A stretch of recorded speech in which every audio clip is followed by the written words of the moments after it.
Olá, meus queridos! Muito bom dia! Aqui quem fala com vocês é o professor Caio. Estamos de volta aqui para o nosso segundo tempo, né? A nossa segunda aula. E a gente vai retornar para o conteúdo de ímãs e suas interações, tá bom? Na primeira aula, a gente falou dos tipos de ímãs, sendo eles naturais e artificiais.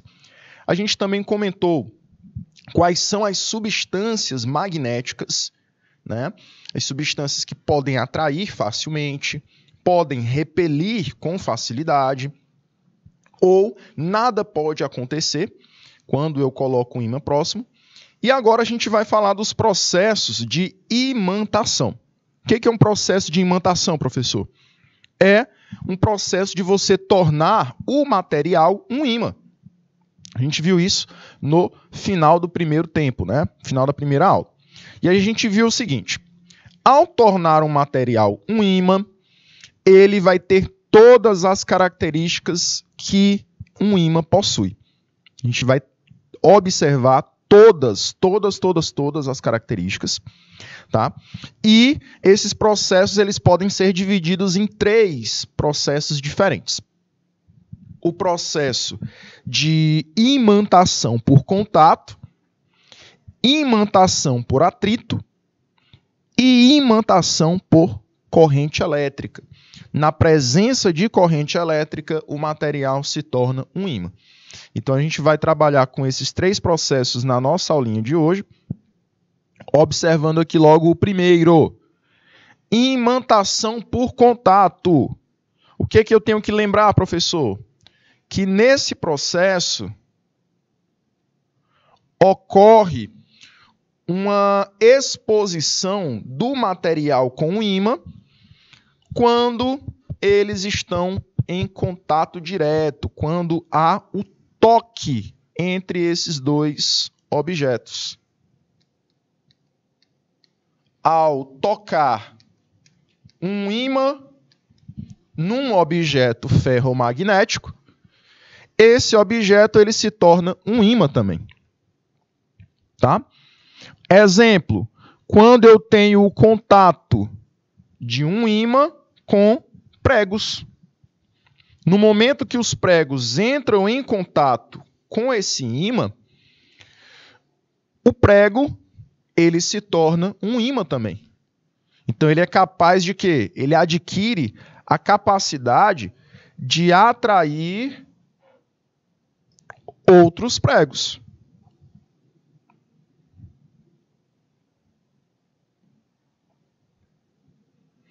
No momento que ele está em exposição a esse ímã.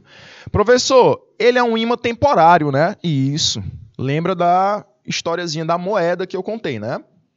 Quando você tem o contato da moeda com o ímã, o porta-moeda magnético, com a moeda, você torna aquela moeda um ímã também.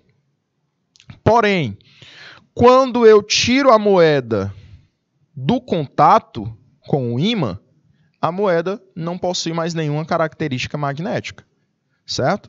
Então, eu só torno aquele objeto um ímã se ele estiver em contato direto com um ímã permanente, tá bom? Vou te dar 1 minutinho para esse primeiro caso, tá? E aí, no retorno, a gente vai falar do segundo processo. Então, imantação por contato foi o primeiro. Depois, eu vou passar a próxima imantação. 1 minutinho para vocês.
Vamos lá, pessoal. Vamos agora para o segundo processo.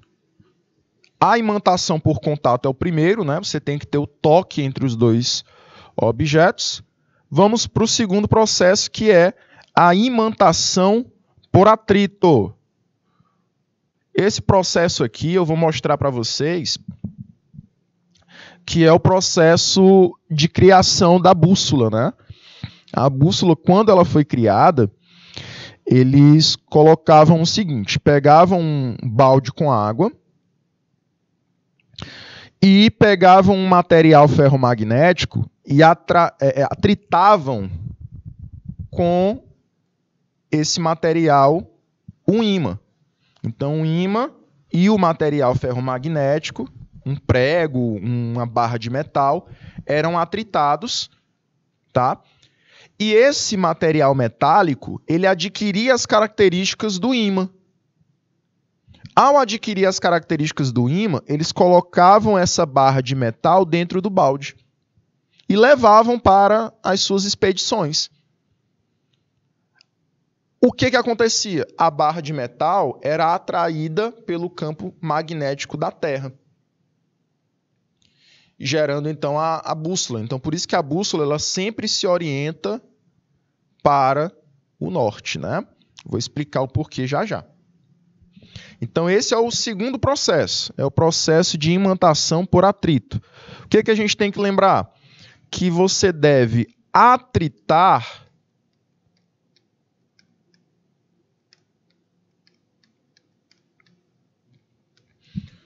um objeto ferromagnético com um ímã. Então, ao atritar um objeto com um ímã, esse objeto também adquire as características magnéticas do ímã. Então, quando determinado material é atritado a um ímã, ele adquire todas as suas propriedades. Certo? Professor, a partir desse momento, o que acontece com a barra de metal, a agulha, o prego? Nesse momento, eles se tornam materiais ferromagnéticos imantados, certo? E, por um longo período, eles acabam tendo essa característica. Diferente do contato, né? O contato, você só torna um objeto um ímã quando ele está tocando a superfície do ímã. Quando separa os dois objetos, ele passa a ser um objeto normal. Então, lá no contato, você tem ímãs temporários. Aqui no atrito, você consegue ter ímãs permanentes, como no caso da bússola, né? A bússola, ela foi criada por meio desse processo de imantação, certo? E o último processo, que é a criação de ímãs elétricos, a gente vai falar que é o processo de imantação por corrente elétrica. Mas antes, eu vou te dar um minutinho nessa tela e a gente vai para o último processo. Um minutinho.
Muito bem, jovens.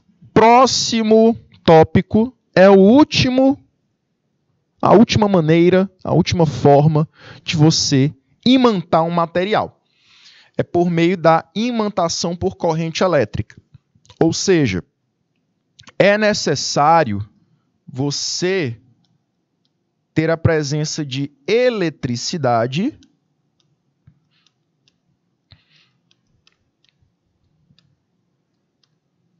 para você produzir a imantação por corrente elétrica. Através desse processo, é possível nós criarmos os eletroímãs, tá?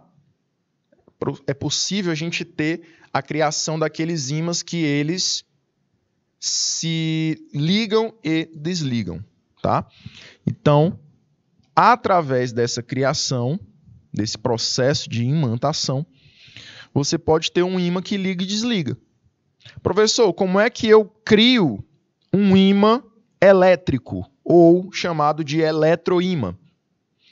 Você pode unir um material metálico com uma fonte de energia. Tá? Então, a união de uma fonte de energia, de uma bateria, com um material metálico, você cria ali um eletroímã.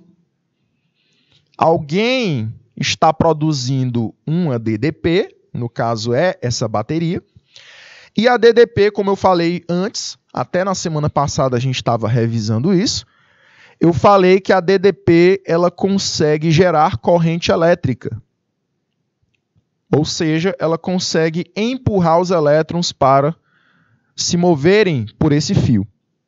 O fio está em contato com um material que é elétrico também, que ele é facilmente eletrizado, que é um ferromagnético. Como o material ferromagnético ele é um condutor elétrico também, os elétrons livres vão passar por ele, conduzir por ele com facilidade. Então você tem a geração aí da corrente elétrica por esse material metálico também.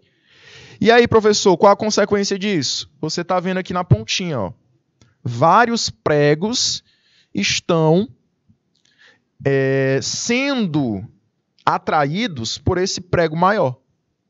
Vários pregos pequenos estão se sentindo atraídos por esse prego maior. Esse prego maior, então, ele é um ímã elétrico, tá? Então, basicamente, você tem a união, a geração de um circuito composto por uma bateria, fios condutores que estão enrolados em um material ferromagnético. Se você um dia puder ver um transformador, você vai observar que o transformador ele tem essa característica. Professor, aquele transformador que fica na porta da minha casa? É. Dentro dele você tem um material metálico com vários fios enrolados nele. Na parte de trás do ventilador, você tem algo bem parecido. Tá bom? A gente vai chamar isso nas próximas aulas de bobina. Algo bem parecido com isso. Tá? Vamos lá. Tem uma perguntinha, né? Qual a importância desse material? Material ferromagnético, né?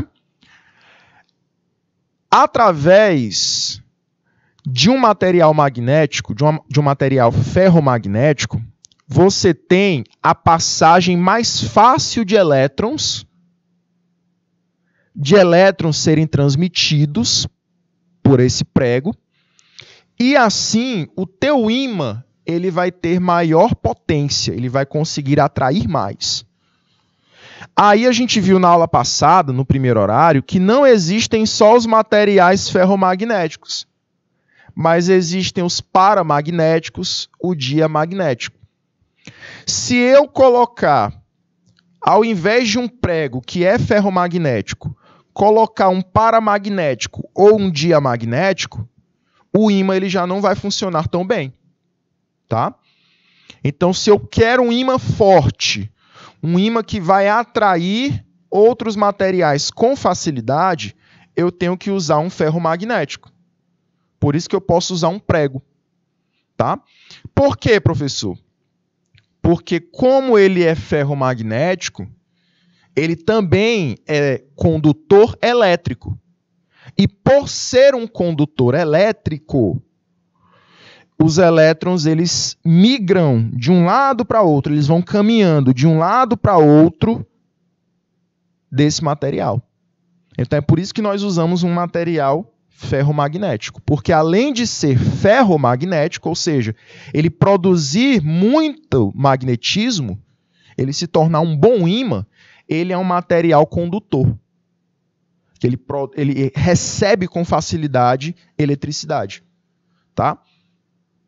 E a importância de você usar um material desse tipo é exatamente essa, você buscar a geração de um ímã forte, um ímã de grande intensidade, tá bom? Essa intensidade, a gente vai ver nas próximas aulas, que ela vai mudar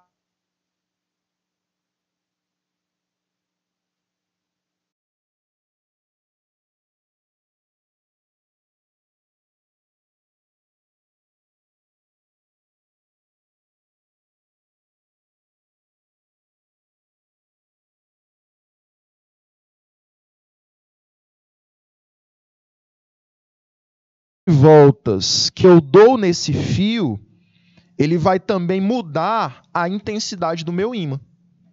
Como assim, professor? Eu vou pegar esse prego grande, dou aqui 3 voltas, produzi um ímã. Mas se eu pegar o mesmo prego e dar 50 voltas, o meu ímã ele é mais forte, o de 50 voltas. Certo? A gente vai ver isso quando estiver estudando bobinas. Tá bom?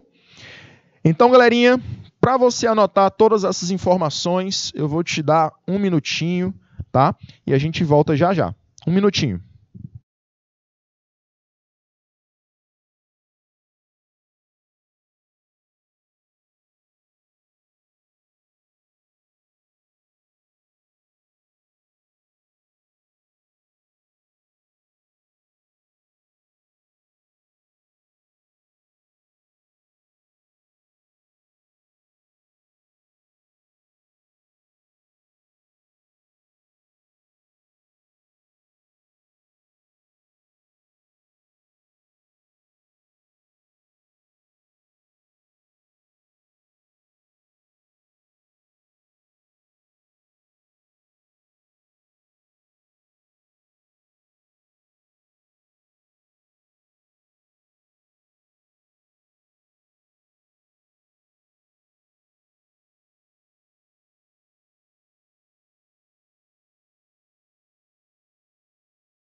Vamos lá, jovens.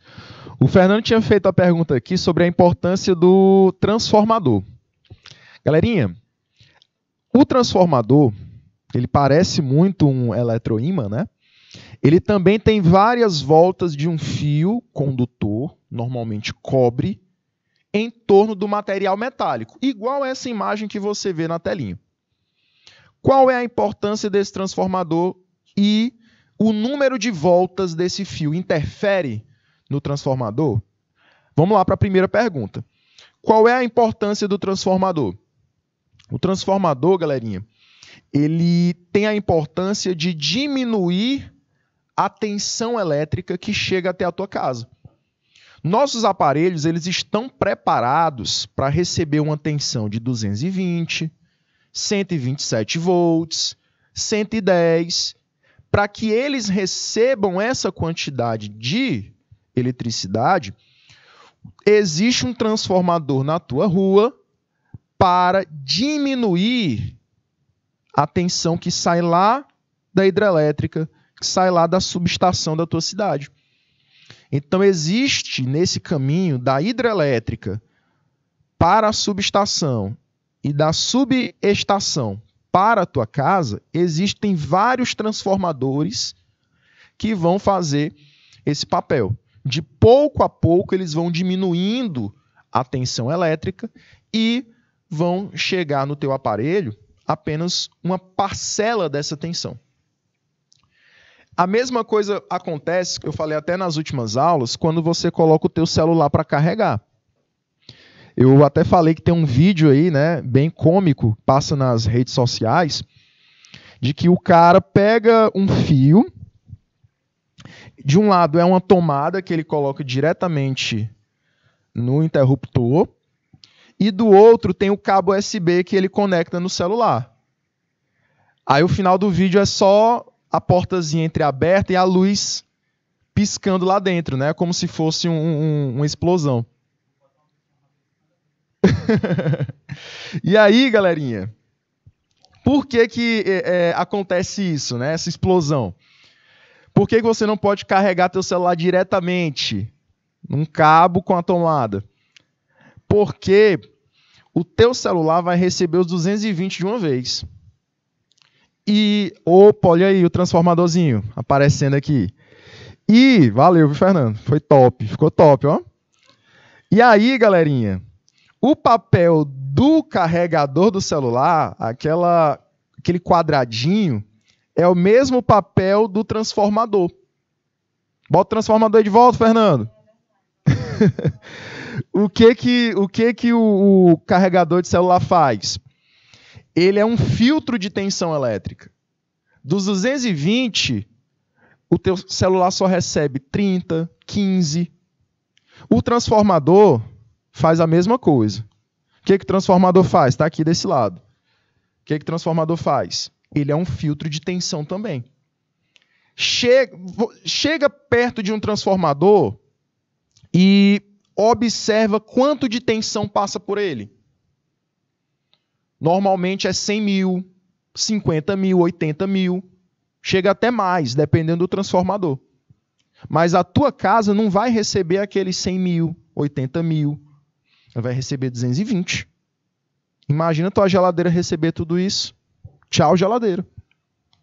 Então, o transformador ele tem essa função. De quê? De diminuir a tensão elétrica. É um filtro de tensão elétrica. Tá bom?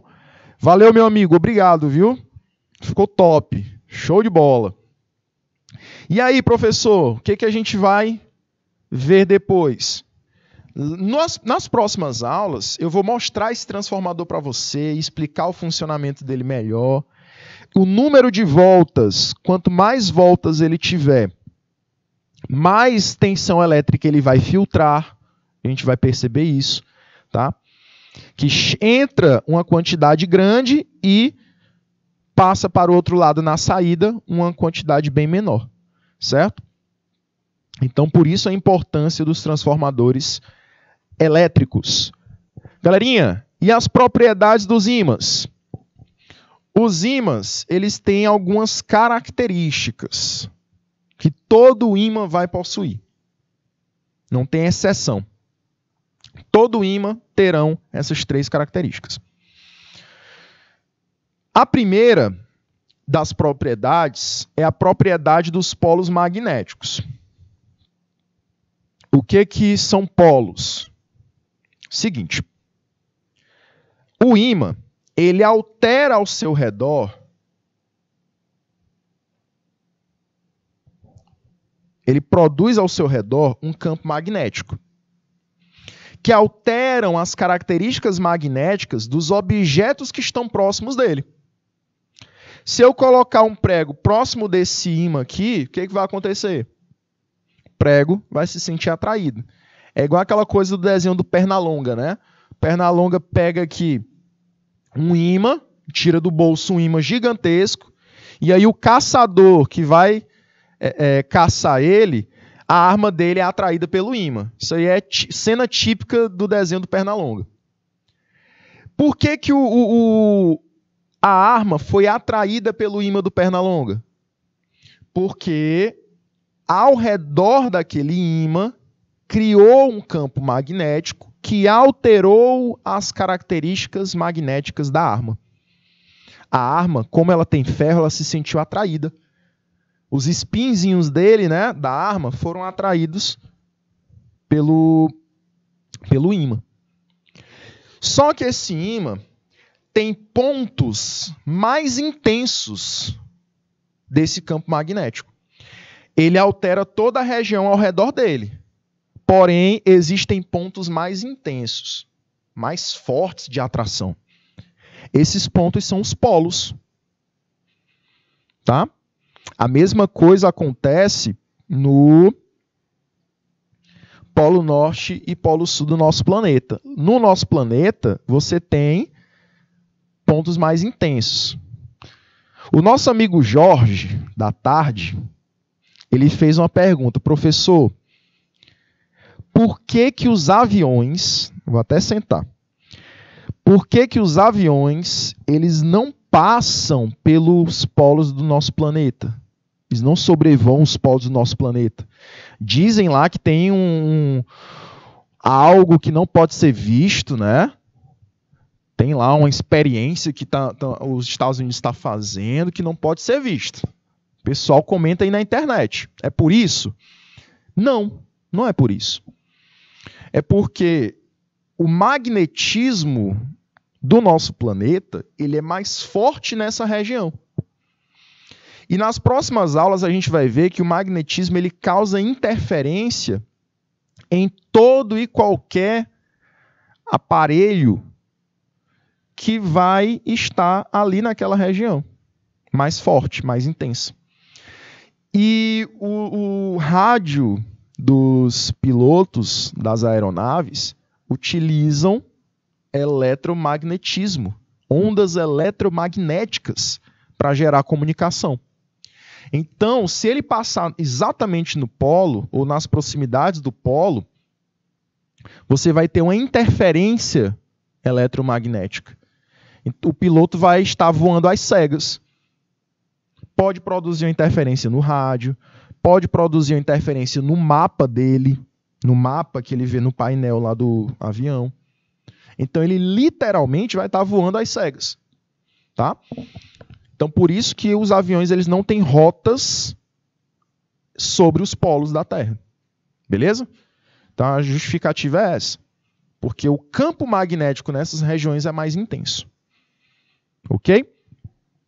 Professor, e essa característica, né, dos polos magnéticos? Ela diz o quê?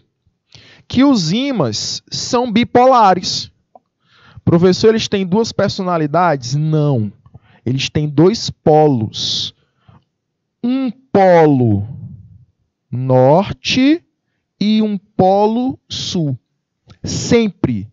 Eles não têm um único polo. Se a questão falar, olha, existe um ímã de um único polo, está errado. Eles são sempre dois polos. Um lado é norte, um ponto é norte, o outro é sul. Tá? Belezinha? Essa é a primeira propriedade. A segunda propriedade, jovens. Vamos lá para a segunda propriedade. Atração e repulsão. Atração e repulsão. Essa segunda propriedade diz o seguinte.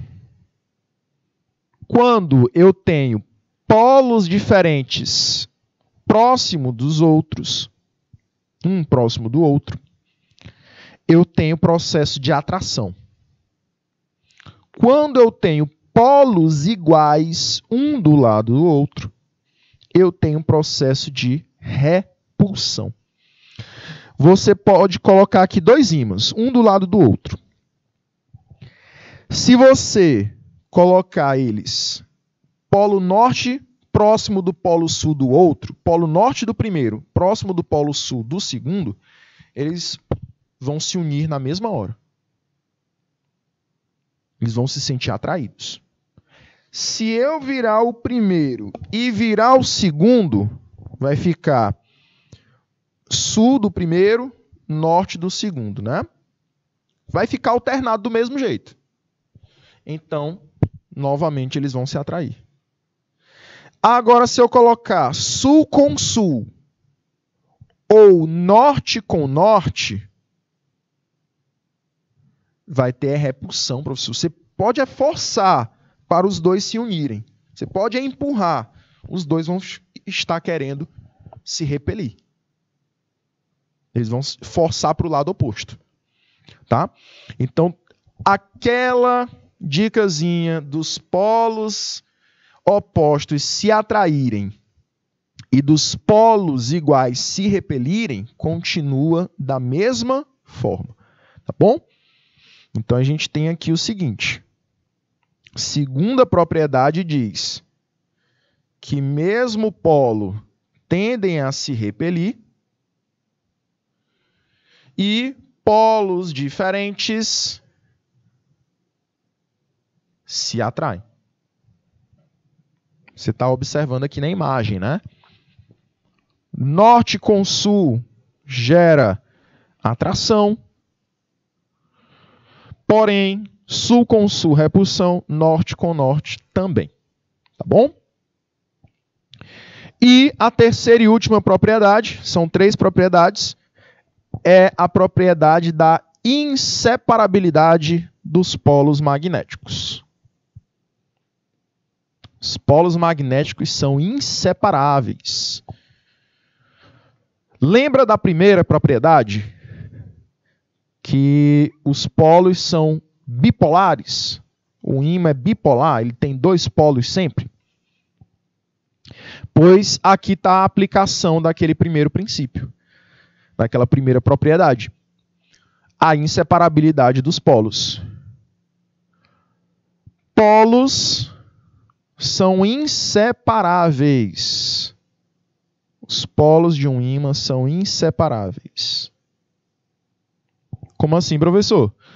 Se você pega um ímã grandão, ímã grande, e corta ele ao meio, quebra ele ao meio, aqui na imagem de cima, o sul fica para a esquerda, o norte para a direita. Né? O que vai acontecer? Quando você separa um ímã em 2,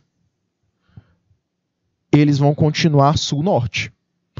O sul para a esquerda, o norte para a direita. Para esse caso aqui. Professor, eu quero ter mais ímãs. Eu separo aqui, de novo, esses 2 ímãs que eu criei, agora eu tenho 4. Quebrei eles em 4 pedacinhos. Continua sul e norte? Continua sul e norte. Professor, eu vou quebrar de novo. Cortar aqui, vão dar 8 pedacinhos. Continua sul e norte.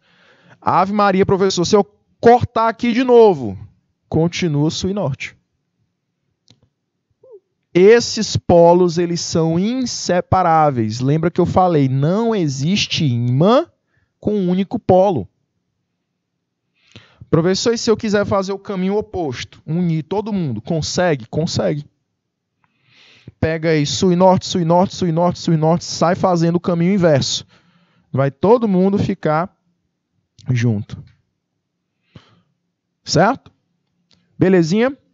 Então, quando você tenta dividir um ímã em vários pedaços, você cria novos ímãs, porque os polos são inseparáveis. Tranquilo, jovens? Belezinha? Show de bola? Galerinha, vou voltar aqui no primeiro princípio. E em cada um, são 3 princípios, são 3 telinhas. Em cada uma das telas eu vou te dar 1 minutinho, tá bom? 1 minutinho nessa primeira tela.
Muito bem, jovens. Voltando aqui para a nossa aula, vamos falar agora da famosa bússola, né? Por que, professor, que a bússola ela vai apontar sempre para o norte geográfico? Certo, Dulce? Diretamente de Isaías Coelho. Gente, por que o nosso planeta ele possibilita a utilização da bússola? É porque o nosso planeta ele funciona como um ímã. Nós vamos saber lá da geografia, vamos ter que lembrar da geografia, a composição das camadas do nosso planeta. Lá no núcleo e em todas as camadas do nosso planeta, mas principalmente no núcleo, você vai ter grandes quantidades de ferro. E o ferro é uma substância ferromagnética, ou seja, uma substância, um objeto magnético. Isso torna o nosso planeta um grande ímã. Então você vai ter que lembrar que o ímã tem polaridades, sul e norte. Todo ímã tem essa característica. Porém, essas polaridades magnéticas, elas são invertidas com a polaridade geográfica. Como assim, professor? Aproximadamente, onde é o norte geográfico, NG, você tem a posição do sul magnético, SM. Aproximadamente. Jovens, onde eu tenho o sul geográfico, aproximadamente nós temos também o norte magnético. Certo? Então você tem aproximado, não é exatamente igual. Porque os polos geográficos, eles cortam a nossa Terra, o nosso planeta, meio a meio na vertical, né? O polo magnético ele tem uma inclinação, tem um ângulo de inclinação. Por isso que a bússola ela não fica exatamente no norte, né? Ela tem uma pequena inclinação na sua agulha, porque ela vai seguir o magnético, não é o geográfico, certo? Professor, mas a bússola está apontando para o norte. O norte da bússola apontando para o norte. O senhor não disse que polos iguais iriam se repelir? Sim, polos iguais se repelem. Porém, o norte magnético da bússola está apontando para o sul magnético da Terra. Polos diferentes vão o quê? Se atrair. E onde fica o sul magnético da Terra? Próximo do norte geográfico. Tá? Então é por isso que a bússola vai apontar para o norte. É porque ela está apontando, na verdade, para o sul magnético, que fica perto do norte geográfico. Tá bom? E a justificativa é porque a Terra ela é considerada um grande ímã, jovens, devido às grandes quantidades de ferro que nós temos no nosso planeta. Beleza? E aí a gente tem a famosa bússola, né? A bússola e o magnetismo da Terra, eles se relacionam. A bússola ela foi um instrumento de origem chinesa que é a primeira aplicação prática dos fenômenos magnéticos. Tá? Ela foi inventada pelos chineses quando a orientação pelas estrelas já estava defasada. Inicialmente, quando eles começaram as suas navegações, eles utilizavam as estrelas, utilizavam o Sol. Mas quando eu estava de dia, não dava para ver as estrelas. Quando estava nublado, chovendo, não dava para ver o Sol. E aí ficava todo mundo perdido. A gente tem que criar alguma coisa nova. Então, a bússola, ela foi criada. E como é que essa bússola foi criada? Inicialmente, ela não tinha esse formatozinho bonitinho que a gente conhece hoje, que a gente compra na loja. Inicialmente, ela era apenas uma agulha, uma barrinha de metal que flutuava na água. Aí eles faziam um processo de imantação, como eu mostrei para vocês, tinha um atrito da agulha com um ímã, e essa agulha ela se tornava um novo ímã por conta desse atrito. Eles enchiam um balde com água e colocavam a agulhinha lá. A agulha ficava flutuando, se orientando para o norte da Terra. Tá bom? Então essa foi a primeira criação, o primeiro formato da bússola. Aí o tempo foi passando e ela foi se tornando cada vez mais rebuscada, né? Um objeto mais simples, mas continua com a mesma propriedade. Essa agulhinha aqui, ela continua imantada, certo? Ela continua a ser um ímã. Porém, agora você já tem um outro processo. Dentro aqui da bússola, você tem um ímã ligado diretamente com essa agulha. Tá? E aí esse ímã está tornando a agulha imantada pelo contato. Professor, mas não interfere não o ímã que está aqui dentro com a Terra, com o campo magnético produzido pela Terra? Não, porque o campo magnético da Terra é tão grande, que todos os campos magnéticos ao redor da bússola não são suficientes para alterar a posição dela. Somente o da Terra. Tá bom? O da Terra é bem forte. Beleza, galerinha? E aí a gente finaliza a nossa parte teórica da aula, relembrando a questão da atração dos polos, né? Polo norte do ímã aponta aproximadamente para o polo norte geográfico. Por quê? Porque nesse polo norte geográfico existe aproximadamente polo sul magnético.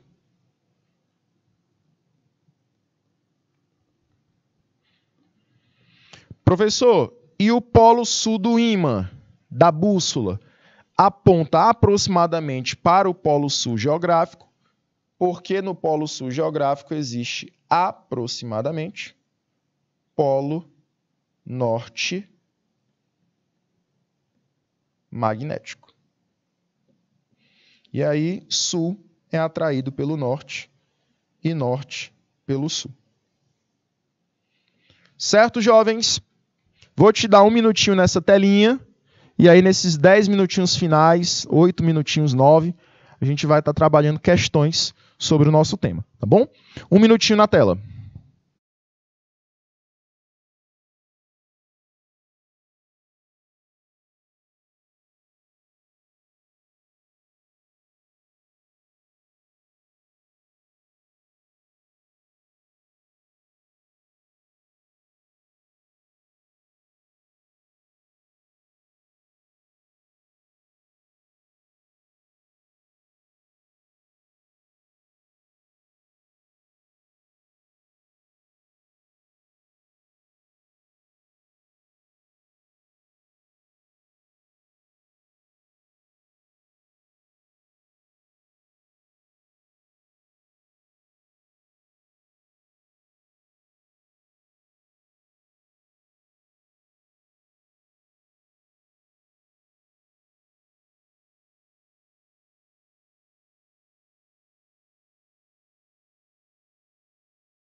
Vamos lá. Jovens, vamos conversar aqui um pouquinho também.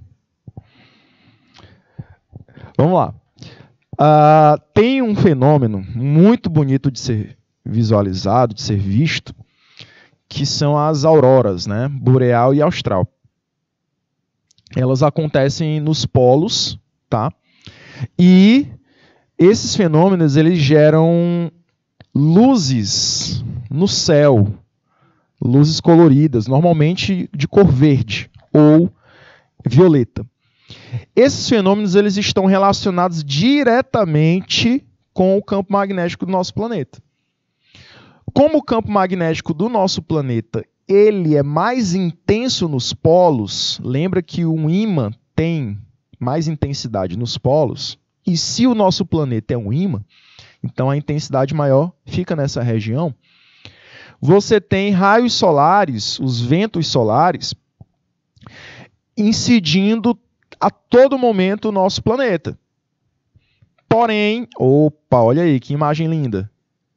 Porém, devido a essa maior intensidade nos polos, você tem uma aproximação dos raios solares ao invés de um bloqueio, como acontece em outras regiões do nosso planeta. Então vamos imaginar aqui na região do Equador, né? Da linha do Equador. Você teria um bloqueio. A incidência vem e retorna pela atmosfera por conta da ação do campo magnético também. No caso dos polos, acontece uma aproximação. Imagina que essa mesa é o polo do nosso planeta. Então o vento solar vem, sente o campo magnético, se aproxima e sai. Nesse ponto em que ele se aproxima, ele interage com o campo magnético de forma mais facilitada, produzindo aquela coloração nas auroras boreal e austral. Existe uma diferença de boreal e de austral, porque uma acontece no polo norte e a outra acontece no polo sul. Essa é a diferença. Tá bom? Esse papo eu vou deixar para a próxima aula, porque eu ia trazer esse conteúdo na próxima aula, aí eu lembrei dessa curiosidade e eu não podia deixar de falar sobre ela, tá? E aí a gente vai responder algumas questõezinhas nesse último minuto que a gente tem, tá? A primeira questãozinha diz o seguinte, viu, Jack? Aparecendo agora, né, na nossa aula, mas a gente vai falar desse tema mais para frente também, tá? A primeira questãozinha diz o seguinte, um pedaço de ferro é colocado nas proximidades de um ímã, conforme o esquema abaixo. Então você tem aqui um ímã e um pedacinho de material de ferro. Aí ele diz o seguinte, qual é a única afirmação correta relativa à situação representada na figura? Primeiro, letra A. É o ímã que atrai o ferro? Opa, a gente falou algo parecido no primeiro horário, né? É o ímã que atrai o ferro sempre? Não, galerinha. Não é o ímã que atrai o ferro. Letra B. Não só isso que acontece, né? Isso aqui acontece, essa questão está correta, mas ela está incompleta. Então, cuidado. Letra B. É o ferro que atrai o ímã? Olha aí. Isso daqui também acontece, também está correta, porém está incompleta. Letra C. A atração do ferro pelo ímã é mais intensa do que a atração do ímã pelo ferro? Não, isso aqui está completamente errado. Tá? Lembra que tem a questão da terceira lei associada, né? A terceira lei de Newton. Princípio da ação e reação. Então, as forças devem ser iguais. Por isso que a letra D também está errada. Que ele fala que a atração do ímã é mais forte. E ficamos aí com o gabarito da letra E. a atração do ferro pelo ímã é igual à atração do ímã pelo ferro. Bom? Princípio da ação e reação.